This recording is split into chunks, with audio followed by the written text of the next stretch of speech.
ಆಸ್ಪತ್ರೆ ಅಂತ ಹೇಳಿದ ತಕ್ಷಣ ನಮಗೆ ರೋಗ ನಿವಾರಣೆ ಮಾಡುವಂಥ ಒಂದು ದೇವಸ್ಥಾನ ರೀ ಅನ್ನುವ ಭಾವನೆ ಇರುತ್ತೆ. ಹೋದರೂ ಒಳ್ಳೆಯದಾಗುತ್ತೆ ಅಂತ ಅಂದ್ಕೊಳ್ತೀವಿ.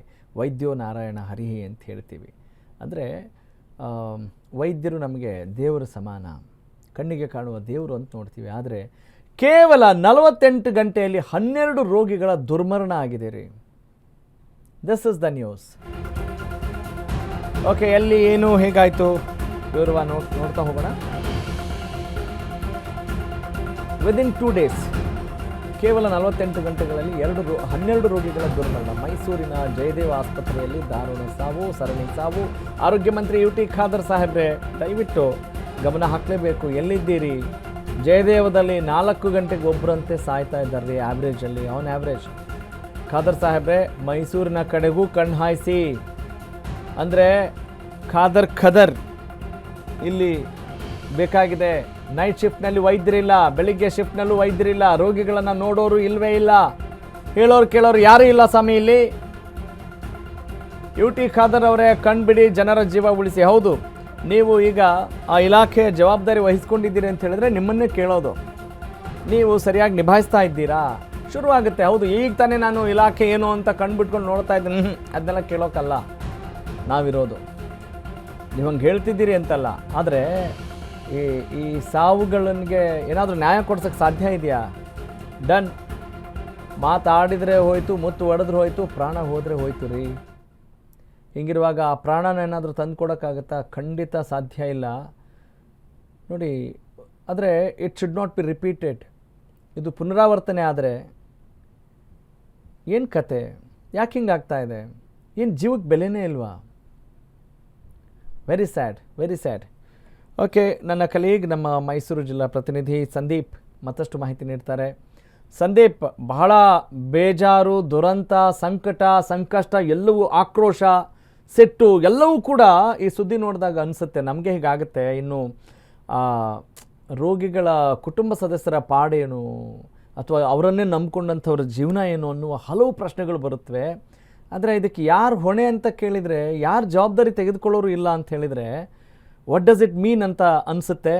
ಓಕೆ, ಈ ಸುದ್ದಿಗೆ ಸಂಬಂಧಪಟ್ಟ ಹಾಗೆ ಯಾವ ರೀತಿಯಾದಂಥ ಟಾಕ್ ಸ್ಪ್ರೆಡ್ ಆಗ್ತಾ ಇದೆ? ಫಸ್ಟ್ ಆಫ್ ಆಲ್, ಖಂಡಿತವಾಗಿಯೂ ರಾಘವ್ ಸೂರ್ಯ, ಏನು ಮೈಸೂರಿನ ಜಯದೇವ ಆಸ್ಪತ್ರೆಯಲ್ಲಿ ವೈದ್ಯರಿಲ್ಲದೆ ರೋಗಿಗಳು ಪರದಾಟವನ್ನು ನಡೆಸಿ ನಿನ್ನೆ ಒಂದೇ ದಿನ ಬರೋಬ್ಬರಿ 11 ಜನ ಮೃತಪಟ್ಟಿರ್ತಕ್ಕಂತಹ ಘಟನೆ ನಡೆದಿರ್ತಕ್ಕಂಥದ್ದು. ಈ ಕುರಿತು ಇಲ್ಲಿ ಏನು ರೋಗಿಯ ಸಂಬಂಧಿಕರು ಏನಿದ್ರು ಅವರು ಖುದ್ದು ವಿಡಿಯೋವನ್ನ ಮಾಡಿ ಸಾಕ್ಷಿಯ ಮೂಲಕ ಸಾಮಾಜಿಕ ಜಾಲತಾಣದಲ್ಲಿ ವೈರಲ್ ಅನ್ನ ಕೂಡ ಈ ಒಂದು ವಿಡಿಯೋವನ್ನ ವೈರಲ್ ಆಗಿರ್ತಕ್ಕಂಥದ್ದು. ಆನಂತರದಲ್ಲಿ ಸಾಕಷ್ಟು ನಾವು ಕೂಡ ಅಲ್ಲಿ ಹೋಗಿ ಪ್ರಶ್ನೆಯನ್ನ ಮಾಡಿದಂತ ಸಂದರ್ಭದಲ್ಲಿ ಅಲ್ಲಿ 11 ಜನರು ನಿನ್ನೆ ಚಿಕಿತ್ಸೆ ಸಿಗದೆ ಸತ್ತಿರ್ತಕ್ಕಂಥದ್ದು ಸತ್ಯ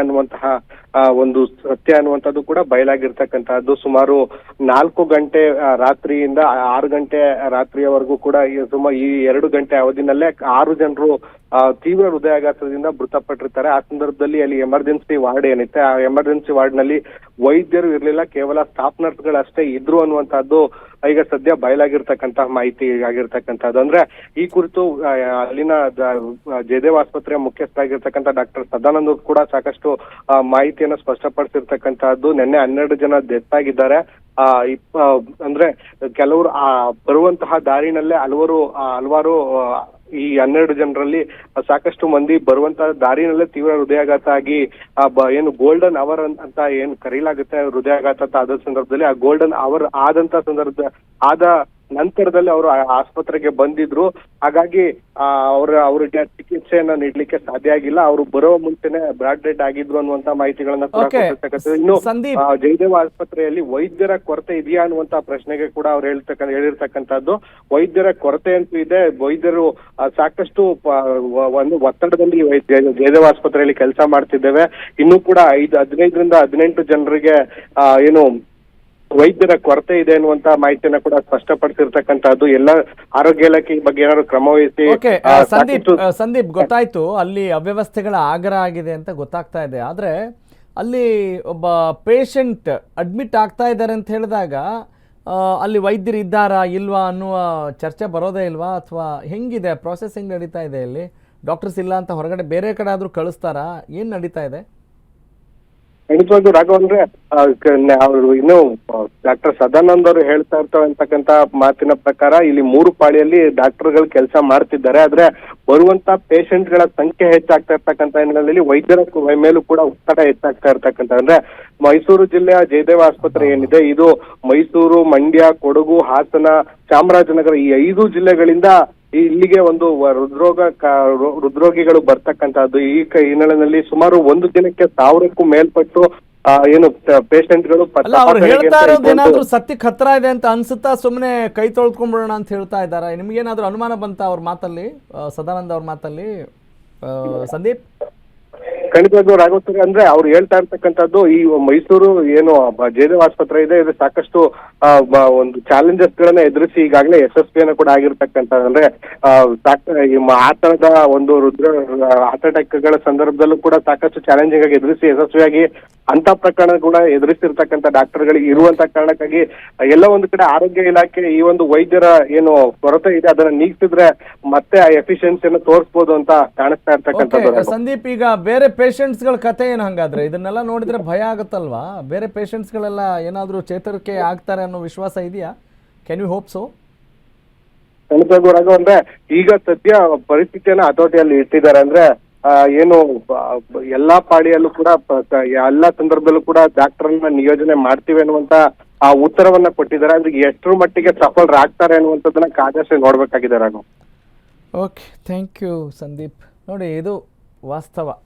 ಅಂದರೆ ಕಾರಣ ಹೇಳೋಕ್ಕೆ ಸಿಕ್ಕಾಪಟ್ಟೆ ಇರ್ತದೆ ನಮ್ಮ ಅಧಿಕಾರಿಗಳಿಗೆಲ್ಲ. ಜವಾಬ್ದಾರಿ ತೆಗೆದುಕೊಂಡು ಆ ಜೀವಕ್ಕೆ ಬೆಲೆ ಕಟ್ಟೋಕ್ಕಾಗಲ್ಲ ಅನ್ನುವ ಭಾವನೆಯೇ ಇರಲ್ಲ. ಆ ಆಸ್ಥೆಯಿಂದ, ಆ ಒಂದು ಮನೋಧೋರಣೆಯಿಂದ ಕೆಲಸ ಮಾಡಿದ್ದೆ ಆದರೆ ಏನಾದರೂ ಮಾಡ್ಬೋದು ಅಲ್ವಾ? ನೋಡಿ, ಇದಕ್ಕೆಲ್ಲ ನೀವು ಯುಟಿ ಖಾದರ್ ಅವರೇ, ಇದು ನೀವು ಈಗ ತಾನೇ ಇಲಾಖೆ ವಹಿಸ್ಕೋತಾ ಇದ್ದೀರೋ ಅದೆಲ್ಲ ಕಾರಣ ಕೇಳಲ್ಲ. ಜೀವದ ಜೊತೆ ಆಟ ಆಡಬಾರ್ದಲ್ವ ಯಾರು? ಅವರೇನೋ ಒಂದು ಎಲ್ಲ ಡಾಕ್ಟ್ರುಗಳು ಸರಿಯಾಗಿ ಕೆಲಸ ಮಾಡ್ತಾ ಇದ್ದಾರೆ, ಆದರೆ ಪೇಷಂಟ್ಸ್ಗಳು ಜಾಸ್ತಿ ಬರ್ತಾ ಇರೋದ್ರಿಂದ ಒತ್ತಡ. What does it mean? ಇದೇನಾದರೂ ಹೇಳೋ ಉತ್ತರನ ಇದು? ಯಾವುದೋ ಬೇರೆ ರೇಷನಲ್ಲಿ ಕ್ಯೂವಿಗೆ ನಿಲ್ತಾರಲ್ಲ, ಆಗಲ್ಲ ಹೋಗ್ರಿ ಅಂತ ಕಳ್ಸೋಕ್ಕೆ, ಇದು ಜೀವದ ಜೊತೆ ಯಾವುದೋ ಹೌದು ರೇಷನ್ ನಿಂತಾಗ, ಯಾವುದೋ ಕ್ಯೂ ನಿಂತಾಗ ಹೌದ್ರಿ ಮುಗೀತು, ಟೈಮ್ ಮುಗೀತು, ಆಗಲ್ಲ ನಮಗೆ ಅಂತ ಏನೋ ಹೇಳ್ಬೋದು. ಇಂಥದಕ್ಕೆಲ್ಲ ಏನು ಮಾಡ್ತೀರಾ? ಸುಮ್ಮನೆ ಏನೋ ಕಾಗಕ್ಕ ಗುಬ್ಬಕ್ಕನ ಕತೆ ಹೇಳ್ಕೊಂಡು ಹೋದರೆ ಅಲ್ಲಿ ಈ ಅವ್ಯವಸ್ಥೆಗಳಾಗ ಮುಂದುವರಿತಾ ಇದೆ. ಓಕೆ, ತುಂಬ ದೊಡ್ಡ ಮಟ್ಟದ ಜವಾಬ್ದಾರಿ ಆರೋಗ್ಯ ಇಲಾಖೆ ಮೇಲಿದೆ. ಹಾಗಾಗಿ ಯುಟಿ ಖಾದರ್ ಅವರೇ, ಬಹಳ ಸಾಫ್ಟಾಗಿ ಹೇಳ್ತಾ ಇದ್ದೀವಿ ನಾವು. ಆ್ಯಕ್ಚುಲಿ ಸಾಫ್ಟಾಗಿ ಹೇಳುವಂಥ ಪರಿಸ್ಥಿತಿ ಇಲ್ಲ. ಅಷ್ಟು ಜನರು ಕೇವಲ 2 ದಿನಗಳಲ್ಲಿ 12 ಸಾವು ಆಗ್ತಾ ಇದ್ದಾವೆ. ಅಂದರೆ ಕೆಲವೊಂದು ಏನನ್ನ ನಾವಲ್ಲಿ ಓಕೆ ಗಣನೆ ತೆಗೆದುಕೊಳ್ಬಹುದು. ಹೇಗೆ ಆಯಿತು, ಅವ್ರ ಪಾಪ ಎಲ್ಲರೂ ಬದುಕಿಸ್ಲೇಬೇಕು, ಅವ್ರ ಪ್ರಯತ್ನ ಪಟ್ಟು ಆಗಿಲ್ಲ ಅಂದರೆ ಹೌದು ಅನ್ಬೋದು. ಹೌದಾ ಬಿಡಿ, they tried they are level best ಅಂತ ಹೇಳ್ಬೋದು. ಆದರೆ ಅವ್ಯವಸ್ಥೆಗಳ ಆಗರವೇ ಆದಾಗ, ಸಾವಿನ ಸಂಖ್ಯೆ ಬರೀ ಮುಂದುವರಿತಾ ಇದೆ ಅಂದಾಗ, ಸಾವಿನ ಸಂಖ್ಯೆನೇ ಜಾಸ್ತಿ ಆಗ್ತಾ ಇದೆ, ಚೇತರಿಕೆನೇ ಕಾಣ್ತಾ ಇಲ್ಲ ಅಂತ ಹೇಳಿದ್ರೆ there must be a problem.